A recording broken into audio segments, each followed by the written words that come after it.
Well, for our viewers, first of all, hello to all of our lovely viewers and subscribers out there on YouTube and wherever you're listening to the podcast.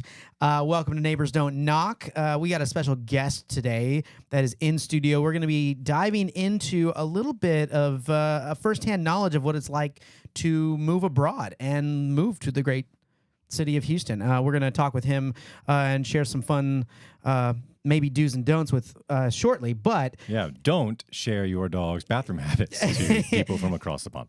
Well, yeah, for our viewers and listeners, we're going to spare you a little bit, but before getting on camera, I did share a dog bathroom story with Philip, and I think it has scarred him a little bit. Deeply. Welcome to Neighbors Don't Knock, the show that brings you hilarious, unapologetic conversations only these neighbors can have. Join them and guests in their weekly mission to expand the neighborhood. Now, here's your hosts, Brian Chambers and Philip Goffrey.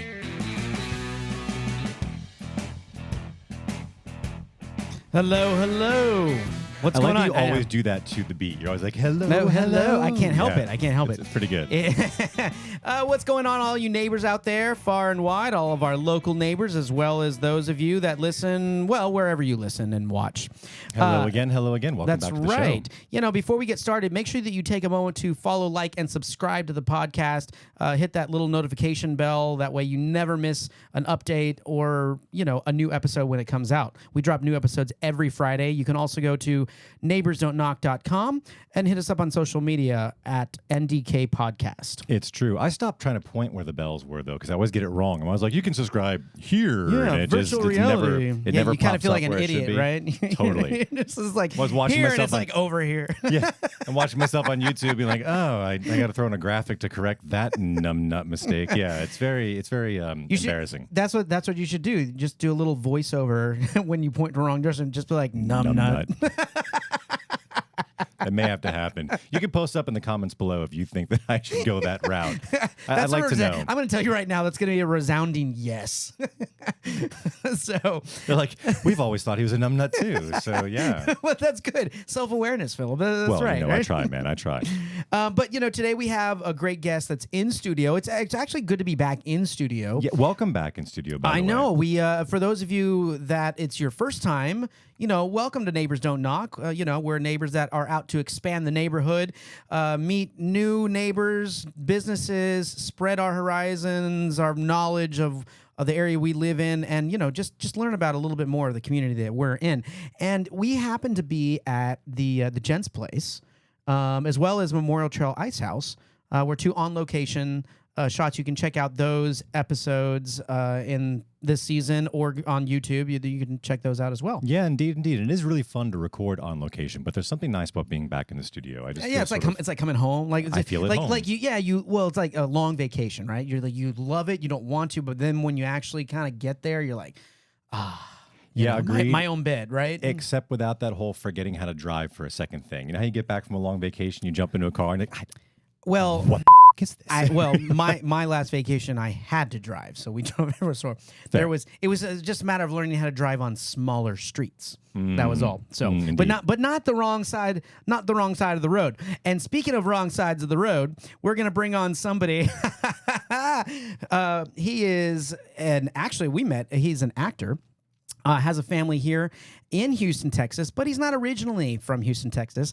We're going to get him on the show. Our good friend, Mr. Daniel Hayes. What's going on, my friend? What's going on, boys? How are Welcome you? to the show. I'm very, very good. I'm pretty honored. I'm popping me podcast cherry. Yeah, that's right. That's right. Very exciting. I know. Well, congratulations. The water's fine. Glad you decided to dip a toe in. And thank you for bringing delicious beer with you. That's an amazing thing. Yes, cheers. Absolutely. Cheers. Podcast etiquette now for anybody that doesn't know. When you show up, you take notes like Danny and bring a little something to drink. And it helps when it's good beer. Yeah. Mm-hmm. Yeah.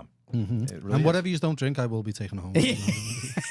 as we've learned. British etiquette. It's like, take what you bring. Well, okay, so Danny, tell us. Wait. British. Is there ever any left in British etiquette to bring home? I'm not sure. If you know anything about British history, we just take what we want. I think we have a little knowledge of that. I remember a certain comedian talking about there being a flag involved. You know.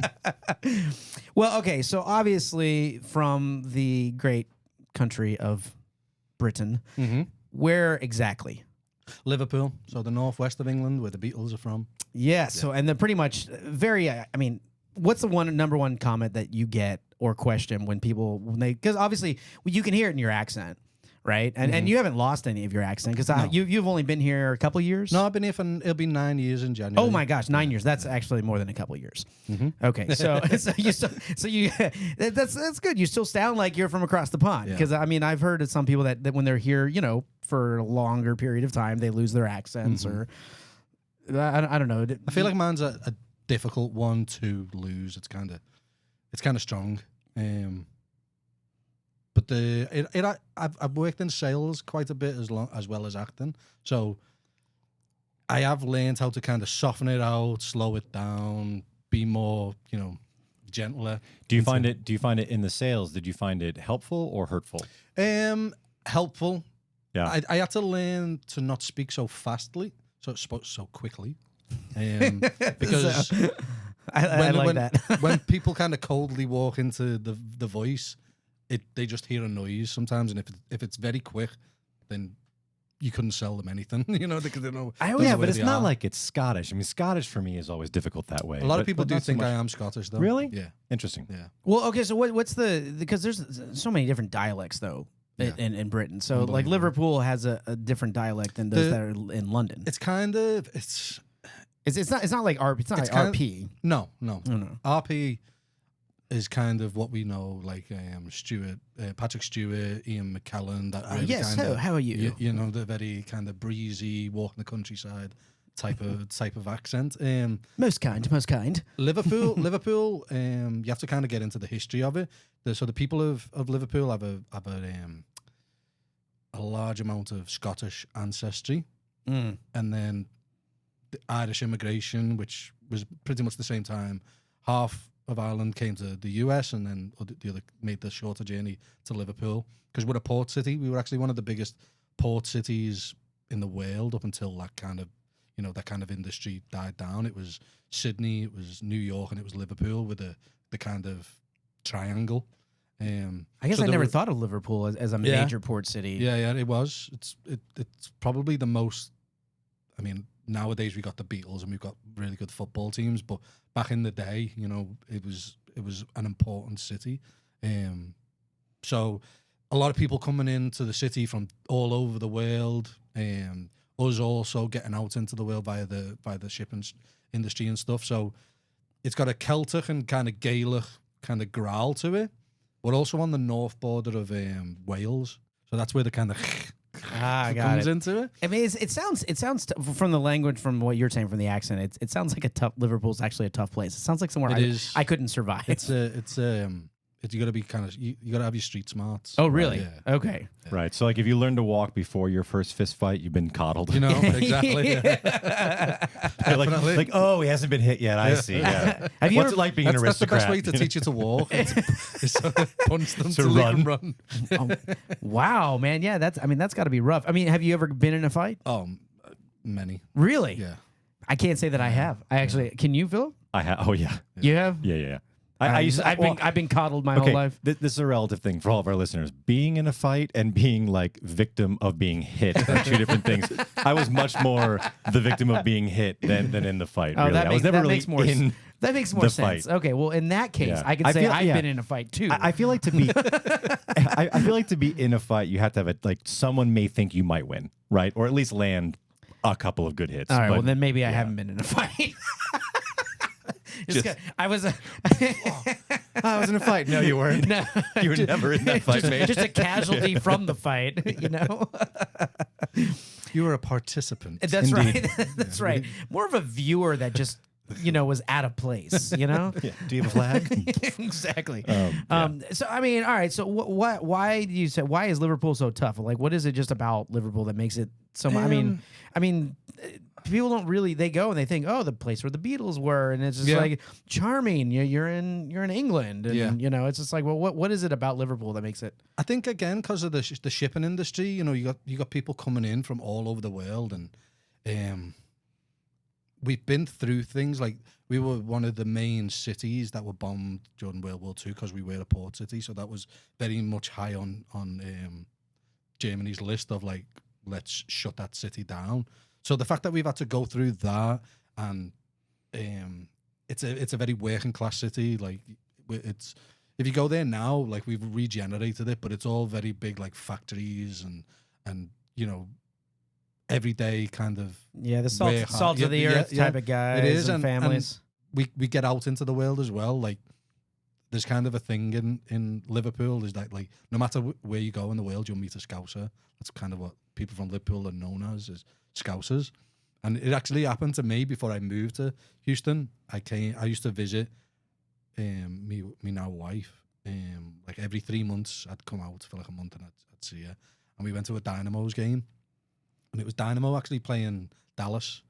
Oh yeah, so Dallas FC. Yeah. So if her grandfather bought us some tickets, and me, her grandfather, and her mum and dad went, and I've got my Everton shirt on, like that's my team. And we walk in, it's like they're not as big as English stadiums, but it's still like 25,000 or 27,000. Well, it's a big stadium for a soccer for US. Here, for US, it's a big stadium. And I wore to my seat, and there's a guy sitting the seat of mine, but the row behind, and he goes, "You never get away from you Evertonians, can you?" And I was like, "You a Scouser?" And he was like, "Yeah." And he's with his son. He's lived out. I think he works in like the oil industry or something. But he's got his son who's born here and stuff. And I was like, "How mad's that?" Like all of the seats in that stadium, and he's literally like, I'm not even kidding. I'm not even exaggerating. Like he was behind my wife's seat. He was behind my seat. And I was just like, "Oh." Yeah, it's uncanny. It's crazy. Well, your wife's from here. Yeah, she's a Houstonian. She's Houstonian, so which is what brought you over here. Yeah. But does she ever get lost in translation, like when you're talking with someone like that? Like you said, because like if I was sitting next to two guys from Liverpool that just started like talking, I'd be like, "What? Huh? Yeah. What's going on?" She lived there for 7 years. Okay, so she's got a good grasp about everything. And she worked, because she was a theater performer as well. She worked in Scotland a few times on certain jobs. So she pulled you out of fights then. Yeah. She got me into a few of them, actually. These Texas women. I was like, how come people are shouting at me? What have you said? I just told them how it is. Okay. Now I've got to go get in a fight. She ever play that card? She's just like, "My fiance is from Liverpool." Mm-hmm. I just like that you're picturing like the entire first season of Ted Lasso, though, right? With sort of this blank look of what, I mean, I don't know. I mean, I've never been to London or Britain or anywhere over there, or Liverpool or anywhere. I've been to Europe and stuff, but it's always been. My wife loves. She loves London. Yeah. She's been over there, but and Brighton and other areas kind of surrounding and things like that. Mm-hmm. And she's like, "Oh yeah, we need to go." And I'm a big fan of like the Tudors and the history and all that kind of stuff. So I get into all that. But I've never really experienced it. So like Ted Lasso is always a joy to watch for me, because I am a sports guy and it's kind of fun to combine the two a little bit. But I'm not a huge soccer fan. Yeah. I watch World Cup. I will say that. That's a lot of Americans' experience. Right? Yeah. And now I've been to the Dynamo Stadium. Mm-hmm. Like you said, it's a BBVA? Yeah, BBVA. It's a very cool stadium. Yeah, it's nice. It really is. Mm-hmm. And I think like Messi recently came in town or something, because he's been... Yeah, he's now in the MLS, yeah. Yeah, in the MLS. They just played I don't think he played in the game, but there was like you guys, I don't know what you call your like tournament cups, but Dynamo beat them in it, but he I think he was injured and he didn't play. Okay. Sat on the side and got all the, everyone just took pictures of him. Yeah, So, I thought that I had heard something in the city that sounded like a few 100,000 16-year-old girls sighing and swooning. It must have been when Messi came to town. Yeah, and again, for even my those of you... 10-year-old daughter is like, Messi's she knows Messi? I'm like, oh. She knows Messi? Yeah, knows Messi. Likes to look at Messi. Wow. Yeah, it's terrifying. Wow. It really is, man. I'm telling you. Wow. Well, He's the best. though. so I shouldn't give her. I shouldn't give her a messy poster for Christmas. No, then, huh? it's a funny thing too because like, there's one thing I can check on the list, right? It's okay. Well, I know which way this is gonna go. But you know what?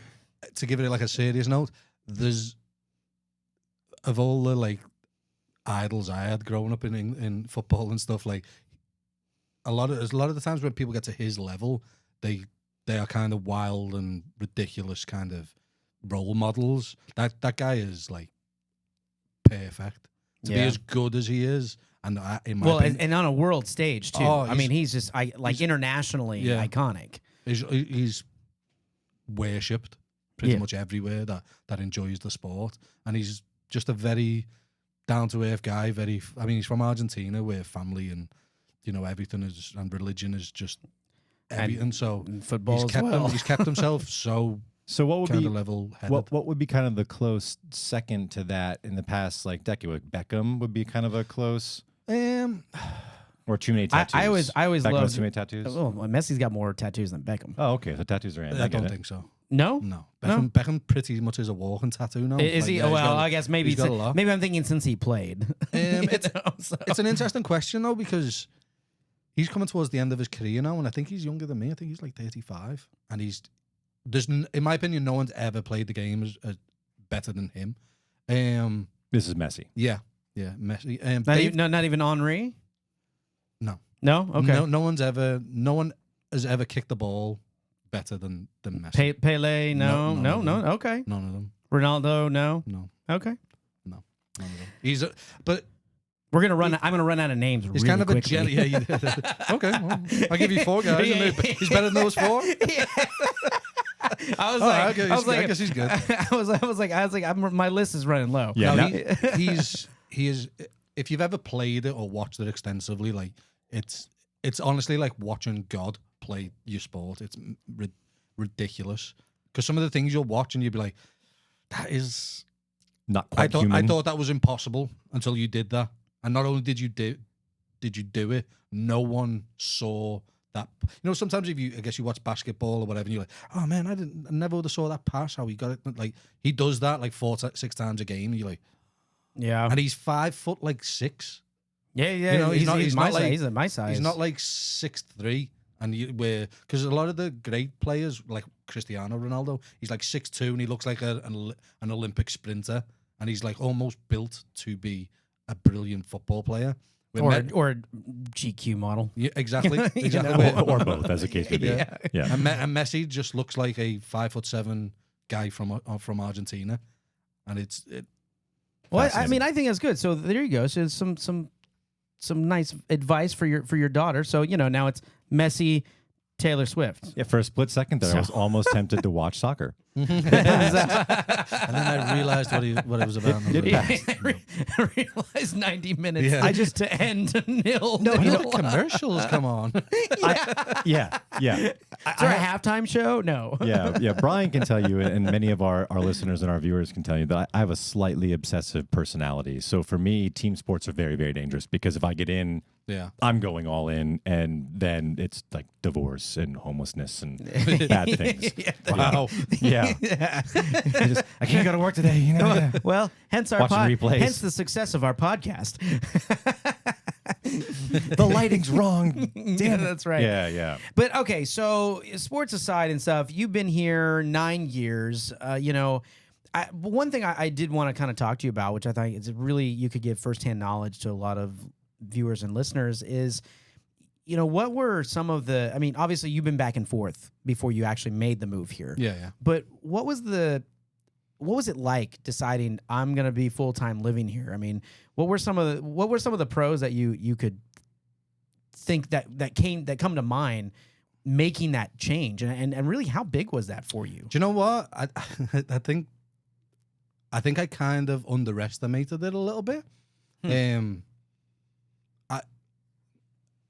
So Julie lived in Liverpool for 7 years altogether, and I think we'd been together like a year and a half by the time she had to like move back to the US. So when she left, we were just kind of like, oh, we'll try long distance, but you don't really know whether that's going to be, Yeah. you know, Yeah. possible to kind of maintain and stuff. And it wasn't easy, but actually we got a lot of luck in that I was able to do like 2 plays, use the money, come out here for a month, go home, do 2 plays, come out again for a month. So sometimes, you know, as being an actor, sometimes like that work can just dry up and you're like, I'd like to come see you, but it's expensive and blah, blah, blah. Yeah, You know what I mean? Exactly. My bank account So is at it was zero. really lucky that I was able to do that. And like the first year, I'd been out. I think I'd been out twice the first year, and she was coming to visit in the January, and I think I came like September or something like that. And on the way out, I was thinking I'll ask her dad for like permission to get engaged, kind of thing. And it was weird. I didn't get much time with her dad on the trip, so he was going to drop me off at the airport to come back. And she was in the car, and I was like, I can't ask because she's here.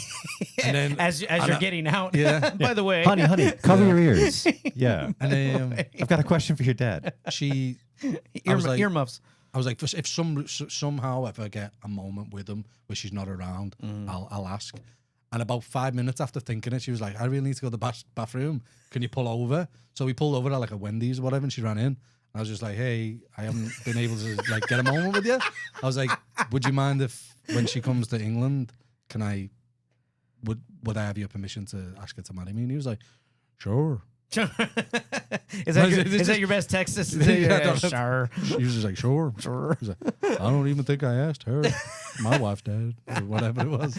Well, that was. I mean, that was nice on your part. It's so funny that it just happened to be like you remember. It's like, oh, it was a Wendy's, or so it just happened to be like one of those. Dude, places. honestly, I'm just picturing like Hank Hill now, right? You're in a Wendy's parking lot, right? The Texas dad is like, you just asked me for my daughter's hand in marriage in a Wendy's. Pickup truck. That is damn American. You know? But to keep going, God. She came in the January. We got engaged in Liverpool, which I really loved because that's where like we met, and I know she really missed it. So I'm glad that like her memory of that is in Liverpool. And then you have to go through the visa process for me to come out here. Yeah, and was that was easier because you were marrying her, right? I mean, that was a lot easier. It was difficult because it was difficult for her to come to England because I was an actor and stand-up comedian, so you couldn't really. You have to like. There's no corporate sponsorship. Yeah. And it's like, hey, you have to earn a certain amount a year, and it's like, well, maybe I can, but like, there's no guarantee.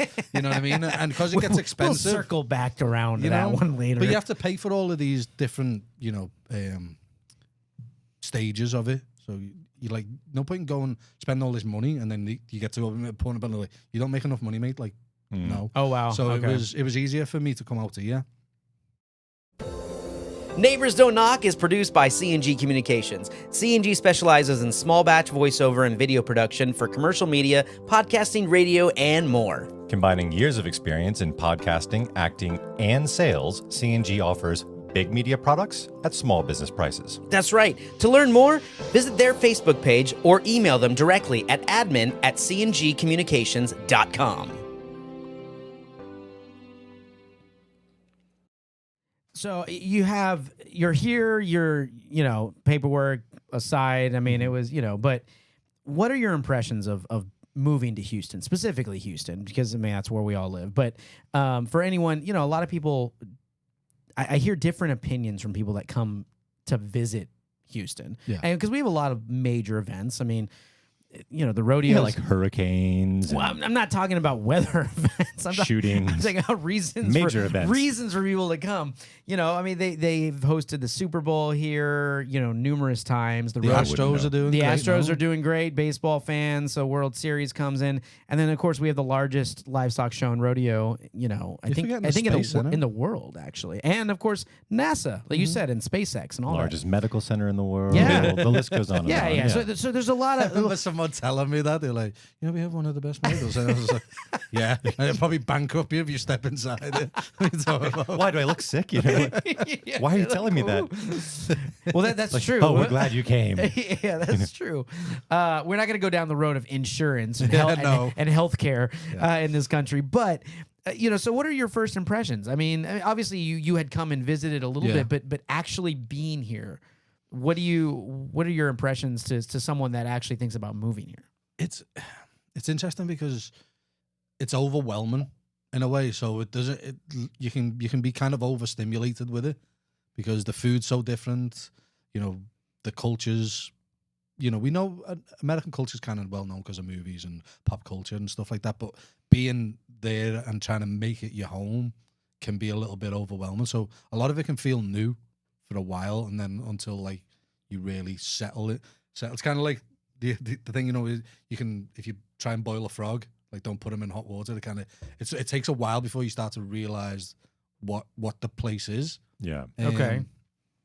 But I really liked it. I've always been a big movie fan, and Merica's always excited me. And I was kind of glad that it wasn't L.A. or New York. I was kind of glad that it was going to be. Have you been to New York and L.A.? No. I've been to San Diego, and I haven't been anywhere up like New York. It's interesting to me that you say that. So do you find that despite that Houston is such a large place in terms of both its land mass and its population, do you find it pretty approachable? And my wife kind of told me as well. She was, because there's kind of a north-south divide in England, and where like Londoners are very fast-paced, very rude, not very people person, and she's like, that's you hear that, Londoners?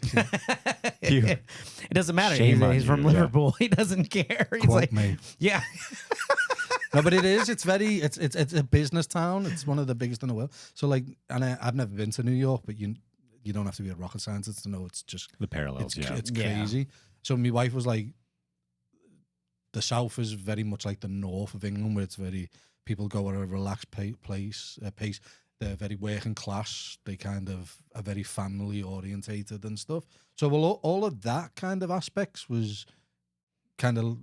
It was easier adjustment then. Yeah. Okay. Well, you mentioned food though. So what were some big differences food wise? Because I know Houston is very known. It was well known for the culinary scene here. It's amazing. But I mean, well, that was really kind of exploding right when you moved. Yeah, it it really was. Mm-hmm. But what is something that you miss from home that you don't find here? I mean, we're not going to do the fish and chips route, but it is Chippies though. We call them Chippies. Is it the Chippies? Yeah. Okay. See, but the difference. So if you go to London, where you shouldn't, just wasting your own money. I love that. If you go to London, why? But like Chippies are different. So they will do like British food. And to be fair, they can be spread out all over the UK. But if you go to Liverpool, like Chippies, you can get Chinese food in them. But like if you go down south, Yeah, I was like, my favorite. Really? Yeah. Wow, really? They're just like, they're kind of owned by Chinese families. Liverpool has the oldest Chinese community in Europe. Okay. Yeah. I did not And know one of the biggest Chinatowns. Okay. Yeah. Okay, why? Do you know why? Because of the port? The port city, yeah. Ah, Yes. okay. Mm-hmm. Yeah. Well, because I know Australia is a huge Chinatown because of right in the area that they. Well, that's different. They were the jail keepers. And they're not in Europe, Brian. They're not in Europe. No, they're not in Europe. Close. Oh, no, not even anywhere close, actually. I mean, we have a pretty large Chinatown here. Yeah, in we do. Houston. I Yeah. mean, but those Chippies are kind of like your neighborhood stop shop. You know what I mean? You'll have like your shop where you go get your milk and your bread and blah blah blah, and then you'll have your Chippy. Like so, like they're kind of like you have ownership of them. I love that. We don't have that here. Obviously, we have the HEB and one stop Costco, one stop shop type of stuff. I was because I spent 3 weeks over in Europe recently in France, though not London. So see, I avoided London, so I was not there. But and all of the UK for that matter, yeah. But it was interesting because you go to get your bread at this one stop, then you go get your meats at one stop, and then you get. I actually really liked that because everywhere we went, it was fresh stuff. It was good. Everything you were getting, you're choosing to get. It was very specific for that, and you just enjoyed it. I mean, it did make for having to do multiple stops. I will say that. I mean, I get the convenience of HEB. Yeah, but but it's different doing 3 stops when it's on the same street, rather than being like, I have to drive 20 minutes to HEB. And I got to do 15 minutes to Trader Joe's. Yeah. Because my wife likes the bread from Trader, you know what I mean? It's a different thing. But a Chippy, like I went back in August, and that my mum was like, "What are you going to getting a Kevin's Chippy?" Like straight away. And I know I was getting salt and pepper chips. Is that the name of this place, or is it Kevin's Chippy? You know Kevin very well? No. It's just everyone just knows it's Kevin's place. Kevin, it says on the door. Okay. Kevin's I didn't know if that was like a friend or something. I'm going to Kevin's I'm place. picturing the guy behind the counter, like, "Hey, Kevin." He's like, "Sure, yeah." I've been going there since I was about 11. Oh yeah. Yeah. So like every time I go back, salt and pepper chips, special fried rice, and barbecue sauce. Oh wow. But barbecue sauce isn't like you guys. That barbecue sauce. Oh, okay. It's like a red. Like a spice, like spicy. It's like a red. Not spicy. It's kind of tangy. It's like a red tangy. Like a sriracha. Like sriracha. No. It's hard for me to okay. explain it. So It's kind of a tang, you have really to just red. try it, right? Yeah. So at the Chippies, do they also tend to serve things like alcohol and jazz like that? No, so no, it's they'll just do like canned pop drinks like soda. I see. Okay. Like Coke and stuff. So like just that. counter service kind of deal. Yeah, maybe yeah. a couple stools to sit at. No, not really. No, in and No, out. some I think down south they might have those, but not really. Like more like it's to usually go? it's go home. Oh, I got it. Like, literally, don't stay here. We there was a comedian. He's from my area, and he does a joke about growing in that every kind of area has a shop, a Chippy, and a pub, and they're like right next to each other. You know what I mean? Awesome. So like that's your local pub, that's your local Chippy, and that's your local shop. I like Yeah, that. yeah. I like that. Maybe down south thing though, right? It's like, do you have someplace to sit? What are you from London? Go home. It's a pub down the street. Yeah. So do you have a favorite place for Chippies here? No, they don't really exist here. No, you don't think you would make bank if you like opened one up? Not in Houston. No, okay. Not in Houston because the food is so good and there's no really. I mean, is It's that got to be somewhere where the food sucks generally. And then you could go to the middle of I don't know, the middle of Texas has some pretty good barbecue and stuff I'm just too. playing. So I imagine it requires walkability, right? You would need to be like in a Bronx or It would probably be good in an area like this where there's a lot of houses that is like you can just walk down the road and it's there. Blah, blah, blah. Yeah, I was about to say, because I mean, nowadays with food trucks being so big and things like that, you can almost, as long as you have a permit, you can almost park anywhere. Ooh, Chippy's food truck. Chippy food truck. That's Yeah. not a bad idea. Chippy's truck. Right outside Dynamo Stadium. Yeah. But that's So, that's the right food outside items. your place, right here at Neighbors Don't Knock, which is like, You can't, we're going to take a break, guys. We're going to go get some Yeah. Chippies. Oh. Walk out. but you can't. Missing England isn't really about food, really. Like that's because of where I grew up, and that's my local Chippy. Like, of course, I'm going to get that because I can't get it here. But pretty much, you can get way better food here than Okay. than in, What would be the one? Sorry, what would be the one thing that I love you do Cajun miss? food. Oh, That you do miss from back home? it's family and friends, isn't it? Is it okay? Because I moved when I was 28, so you kind of not that your life's built, but Yeah. I mean, you keep in touch with a lot of people still. Yeah, I mean, Because they say that's really hard. I mean, especially if you're living overseas. but again, this is kind of how fortunate I am. Like WhatsApp groups, Yeah. all my old school friends. I had to mute it sometimes. I was like, mute this for 8 hours because there's a time difference, and all my mates are getting up and like. I'm working. Shining I'm on away. stage, But man. it's like 3 a.m. here, and my phone's going ping, ping, ping, and it's just a load of stupid stuff. Just Like, pictures of Messi. Messi, Just and a Chippy. Yeah. Someone's like, I bet you wish you could have this. Messi eating a Honestly, Chippy. Yeah. If I went through my phone, it's just loads of Chippies. I'm like, Now I know what. Now I know what to start sending you at 3 That's a.m. funny. It's That's just funny. like I was like, Well- don't worry, Philip. Danny's up. We could text him. So tell me this. In terms of moving over here, I'm always fascinated when people that come. My wife moved to the United States from the far east of Russia, so culturally very, very different, right? Yeah. But after she got all, sort of through her paperwork, which is a long, long story for another episode, finding work was interesting for her. It was kind of difficult because there was sort of oh, you're from somewhere else. That's cute, but never really an opportunity, right? She really had to work hard to kind of crowbar her way in. For you as an actor, once you had the paperwork lined up, did you have any trouble finding, other than like acting is always difficult to find work, Yeah. but did you have any trouble specifically being from overseas finding work, or did you find it sort of an asset to sort of pry in?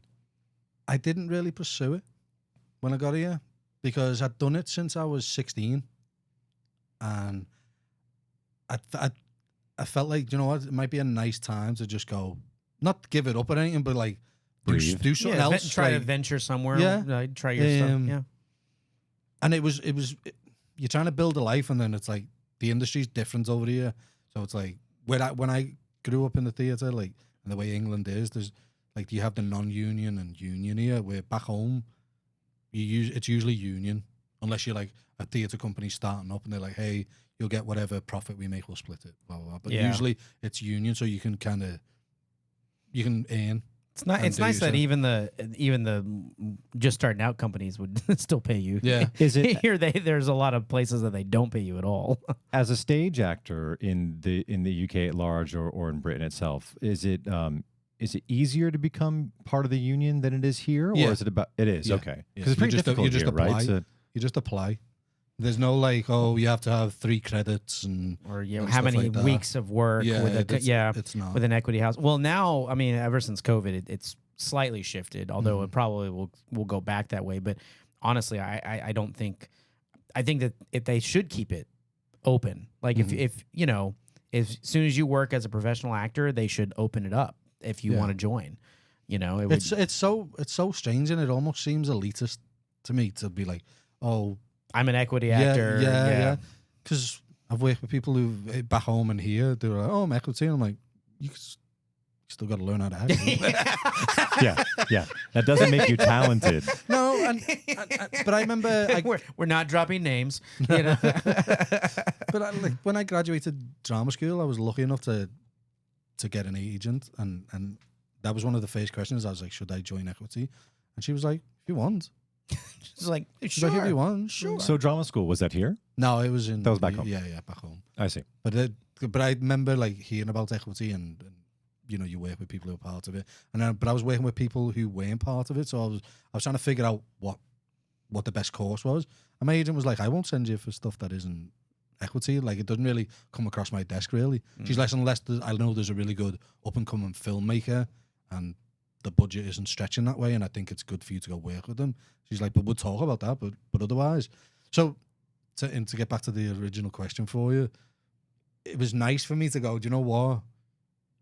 It's already going to be a big shock for you to go live across the world. And me and Julia lived separately for 2 years. So I was like, you know, it's good to go and see each other for a month and hang out and that. But I was like, I really have to learn how to live with each other again. It's a little different, yeah. You know, because where you're in a relationship, but it's long distance. Like for 2 years, apart from the times I come to visit her, like if my mates were like, hey, we're going to go and do this, we're going to do that, I can go do this and I can go do that. But then I come here and I don't have all my friends. Yeah. All of a sudden, we're on top of each other non-stop, and you haven't been like that for 2 years. You're all of a sudden having to like figure out. You can drive yourself a little nuts. And you can't go for a walk. People pull over, you're like, you all right, sir? You're like, where you going? It's 117 degrees. I was like, I don't know. I thought there was a shop or a Chippy or a pub around here. Nothing. They're like, you were on 45. You know? Coyote's going to get you if you don't go home. Oh, that's a coyotes are no joke in the country, So man. I just kind of was like, you know what? I've done it since I was 16. And honestly, I think I wanted to get like a real job. Not that acting isn't a real job, but I was like, I need some kind of more steady income. And honestly, like I went to an all boys high school, so that was a very kind of very particular type of education. And then I went to drama school, and that was great because you meet people from all different kinds of backgrounds, and they're all artists. But then I went into being an actor, and I was like, I've only kind of met people who are like, should be in jail from school. They should be in jail. Some of them are. And then I went to like people who were like all over the place, and I learned a lot from, and they were so different. But I was like, I've never had like a job.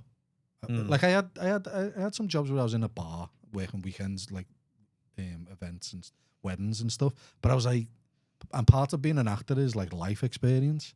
And I was like, I need to just like go get a job and not worry about it. And like I say, I'm not going to get it each month and be like, oh, can I pay me rent? Can I pay me bills? Yeah. And me and my wife have always wanted to have kids, so I knew that was coming eventually.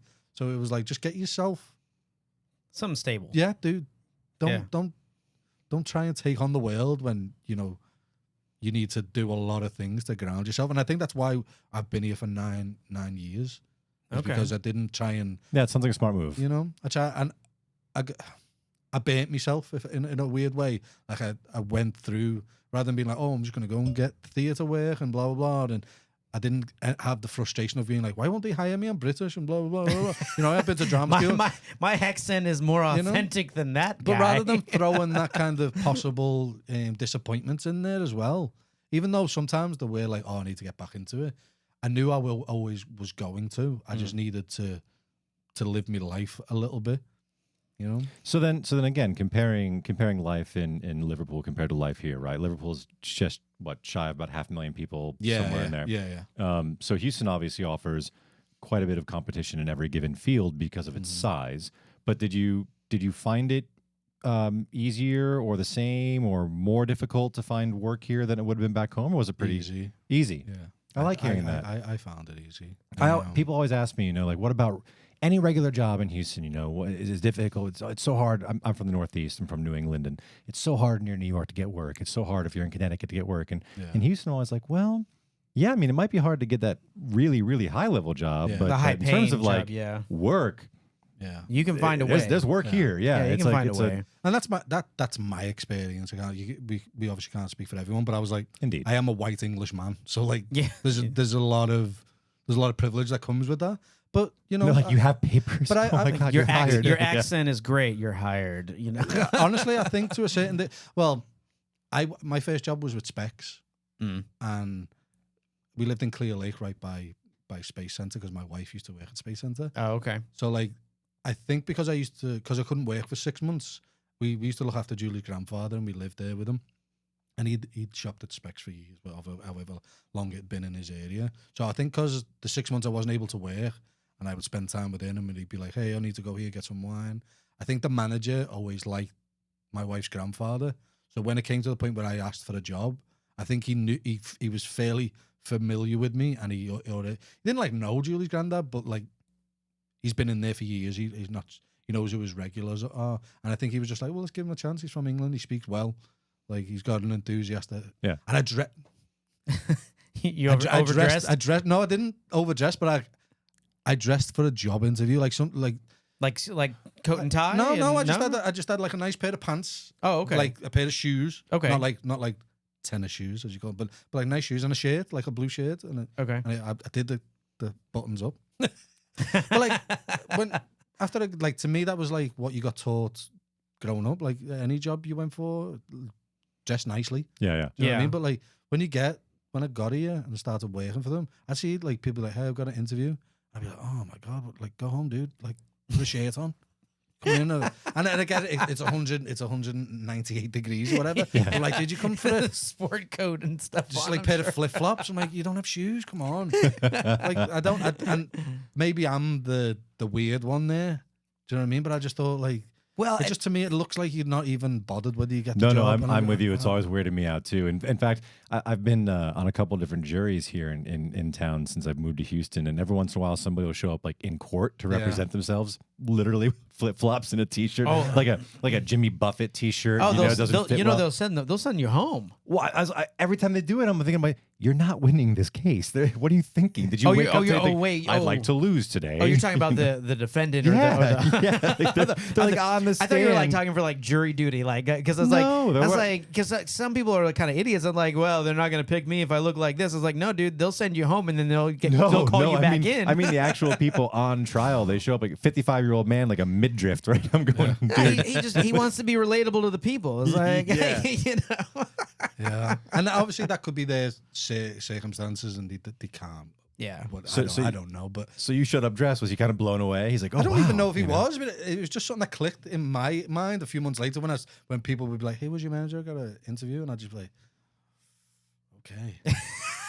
You just gotta give him a stare up and down. We were reading people's resumes one day, right?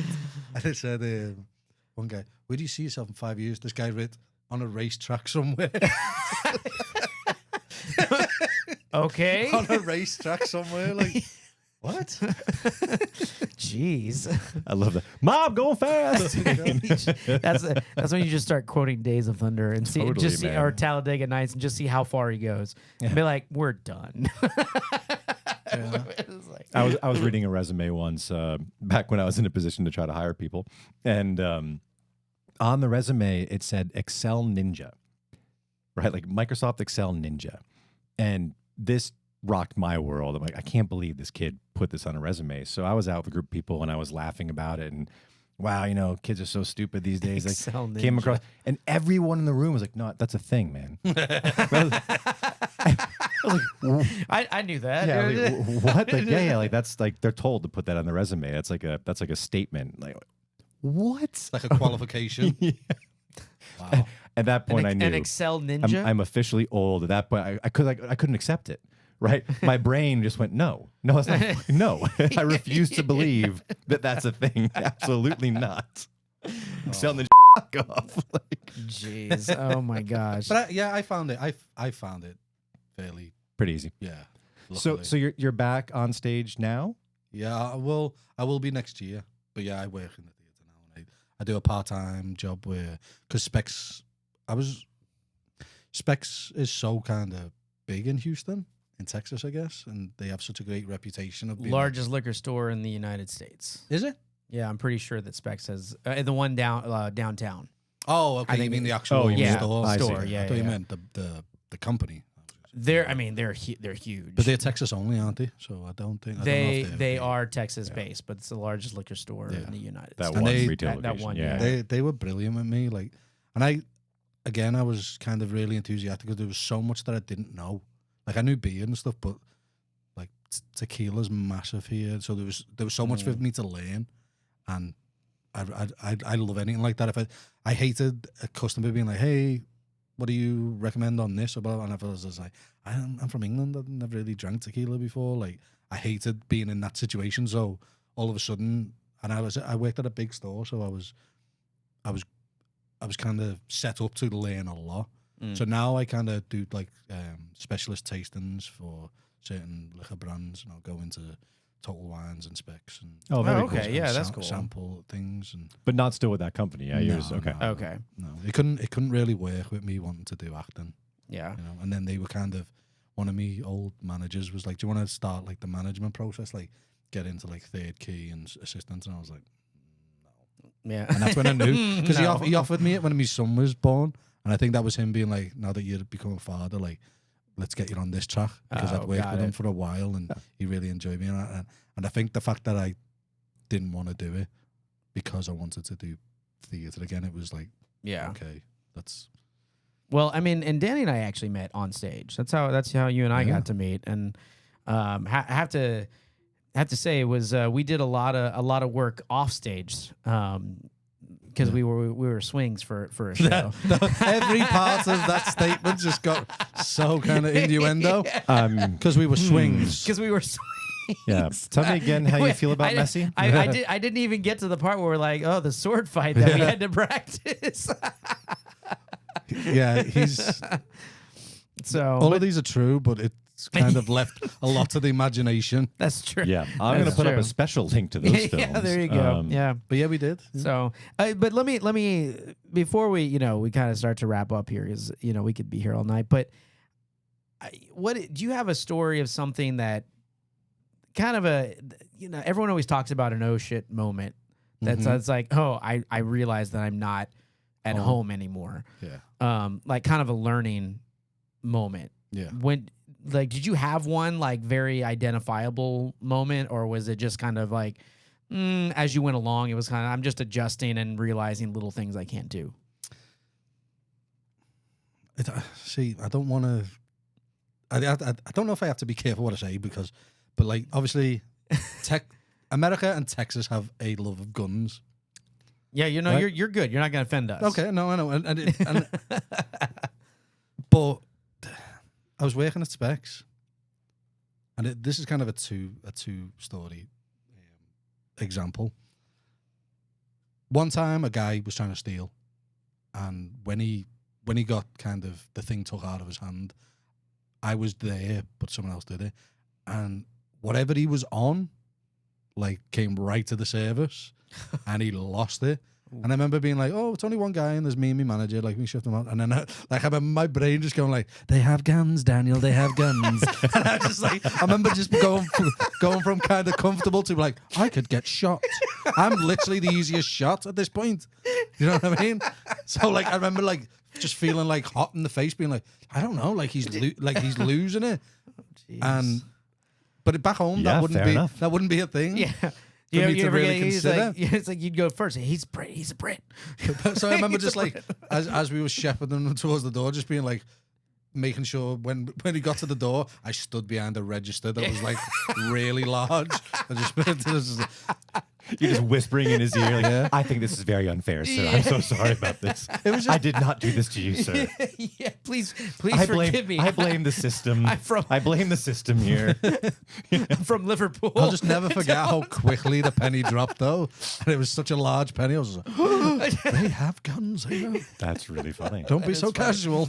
And the other one, it was like, a call comes into the store and they're like, hey, I need 10 cases of Bud Light, I need 15 cases of Miller Lite, and I need 15 cases of what's the other one? Michelob Ultra. Like those domestics, like, yeah. But it was Bud Light, it was Michelob and Michelob Ultra. Maybe, all of those. Anyway, we had like this this big 6-wheel runner to like, and he's like, I'm on my way. Piss water. Basically. And I load it all up, and it's like $1,500 worth of beer, and he's getting like wine and stuff. And he's like, oh, so me and a mate and another lad who worked there start wheeling it out to his truck, and I get there, and you know, like the trailers that are for like yard tools, like people's lawnmowers. Yeah. He's got one of those on the back of his truck, and it's like it's about what, 2 feet. But what he's got loaded on it is like 2 feet high. Oh, and okay. It's strapped down, and it's shotgun shells. Oh, right. Honestly, like we're loading all this beer into the bed of his truck, and I'm looking, and I'm like, he's got. Honestly, what are you guys doing with the two guys I'm working with? The two guys are going. Well, you going duck hunting? And he's like, yep, leaving. Gonna meet my boys up there. And I'm just looking at like, honestly, like. Probably like $4,000 worth of bullets just on the back of the truck. How many ducks are you gonna hit? You know, but like I was thinking, with how much beer they're gonna miss a lot. Yeah, that's true. And I'm thinking, should we report him? Should we like call the police and be like, that dude's just come on board 6 weeks worth of beer, and he's got about 8 years worth of bullets on the back of his truck? And they were like, no, he's going duck hunting. And I was like, so he told us, like, we don't know. I was like, I've seen Rambo end conflicts in Afghanistan with less bullets than this lad. How many ducks are up there? Oh, jeez. And that's when I was like, oh, yeah, this is... Welcome it to was so Texas, casual as well. Yeah. Just stood in the back of his truck bed, just like taking cases off us. And I'm like, that's a lot of bullets. Did you say that to him? No, just say nothing. I had to go on a duck hunt once for work years ago, and I didn't know what to do or how to prepare. And so one of the people I was going with was like, well, you have to buy ammunition. I said, okay, so shotgun shells, what do I get? And they give me a list of what to get. 12 gauge and this and this. And okay. And I said, well, where do I go? How do I do that? Right. And well, yeah, you can just go to, Academy or like Walmart or whatever. Yeah. I'm like, oh, okay. And you just walk in and they go, but if you don't want to do that, just jump online and they'll mail it, right?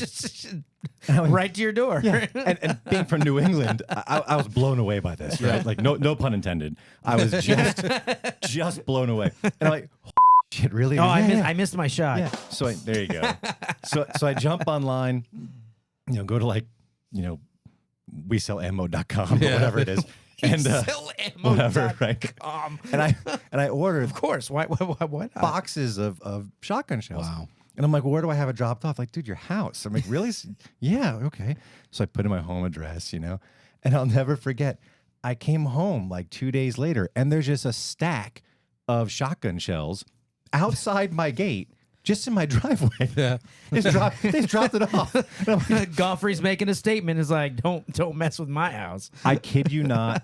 I look at it. I'm just, what? Pick it up, put it in my garage, come inside. I shook a martini. Like the next thing I said, my wife's like, what's wrong? I'm like, I just came home with boxes of live rounds just just dropped Sitting off in the Texas Yeah, heat. I'm like, dude, seriously, I'm like, porch pirates will like steal your Vaseline that you get delivered. Fucking shotgun shells by the hundreds. I'm like, wow, I know. But it's a weird thing. Yeah. Texas is. Well, and it is, and you never know, and like we say, You definitely never know. You do never know, and like it's. I know it's probably weird for a city like Houston. Like, you're like, oh, this is a huge city. Yeah, it's big. I was out in the country and where a lot of trucks, a lot of open space, it's farmland, it's common, right?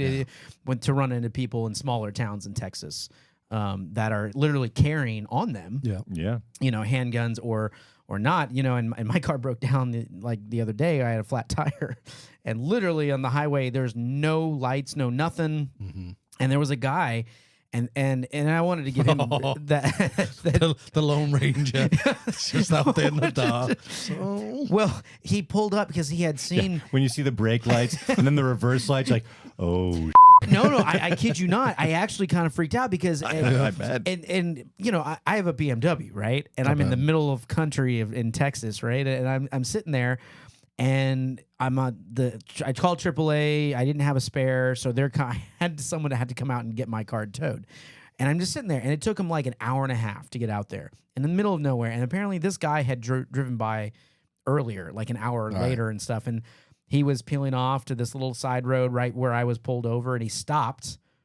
And this truck was like kind of a beaten up truck, like a country truck, the kind you see in the movies where you're just like, oh shit, Yeah. right? They use that for work. Yeah, exactly. Yeah, exactly. He's a working guy, but he pulls up. Like but little BMW symbols in the side with circles and slashes through them, I mean, I'm not even kidding, man.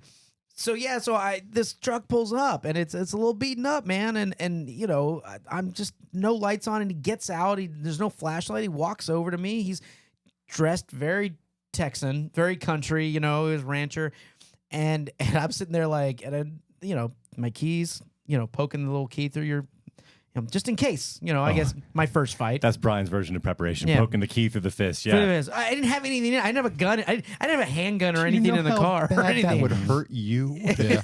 I don't care at that point. I'm not thinking rationally right now. Yeah. So Got a all key I, just sticking through your. but it did turn out okay though, because he actually walked up to me and was like, "Hey man, are you okay? I drove by here earlier. Can I help? I work on cars and I got tools in my truck." And I thought that was one. I wanted to give him a shout out.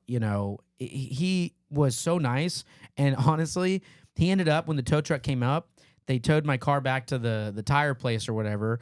And out there's no Uber, there's no Lyft or whatever. He followed them out there, picked me up, and then drove me back out to where I was staying, which was like 7 miles or 8 miles away or whatever in like backcountry roads. Mm-hmm.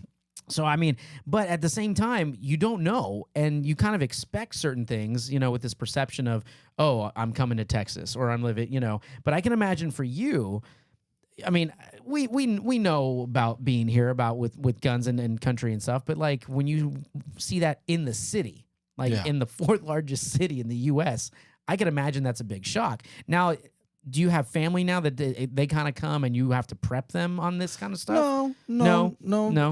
It's part of the culture here, but it's not like in your face. You know what I mean? Yeah. It's not something. We're not the Wild West anymore. Yeah. It's really not. Like, obviously, people have their own firearms and things, and then over the years, it's become more like you can open carry and stuff like that. But even since that, I haven't noticed like an aggressive amount of like showmanship of it all. You know what I mean? Like.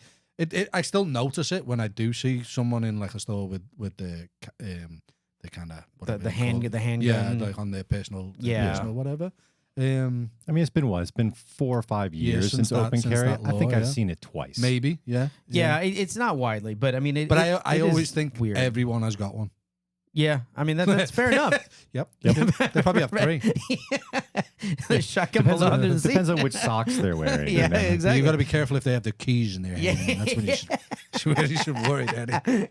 No, but that guy probably just run. That guy probably coming to you probably thought there's some weird chance that like you're gonna feel threatened by him and have a gun, and You know what I mean? Like, Well, he shouldn't have walked so slowly. like, it was like the one, like the creep up was probably the worst.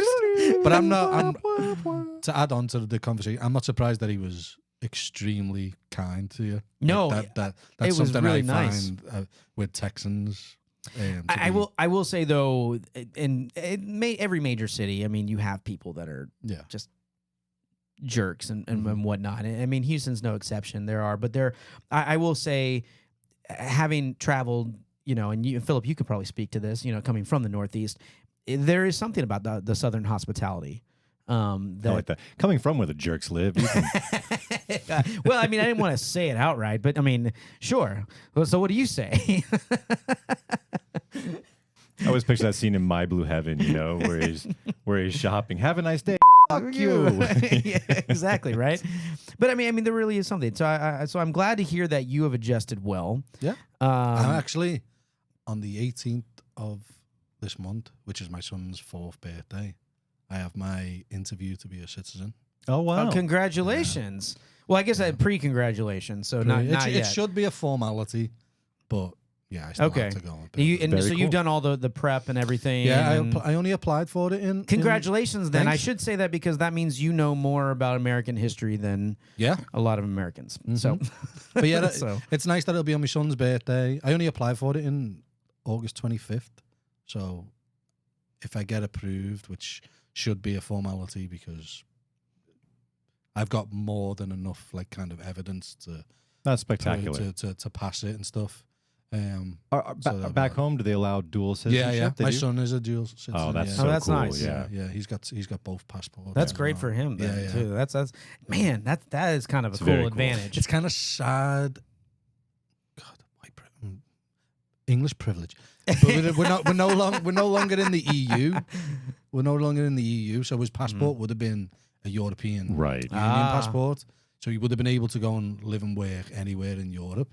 But now it's only 2 of the richest countries in the world that he's allowed to live and work. Well, now you sound like you're from the Northeast. Exactly. But he could have had so many options. Yeah. But yeah, he is, and that's very cool. That's very cool. Yeah, technically here they don't recognize dual citizenship, but they do a really good job of like turning a blind eye to it, right? It's just I think the U.S. is like, just don't tell us. It's just shh, you know. Yeah, I think they just kind of say like, hey, if a war breaks out, you have to fight with us. Yeah, I think they actually ask you in the question. They're like, you're gonna give up like what happens if you say something we don't like? Are you gonna go with England? Or wonder if someone's ever gone.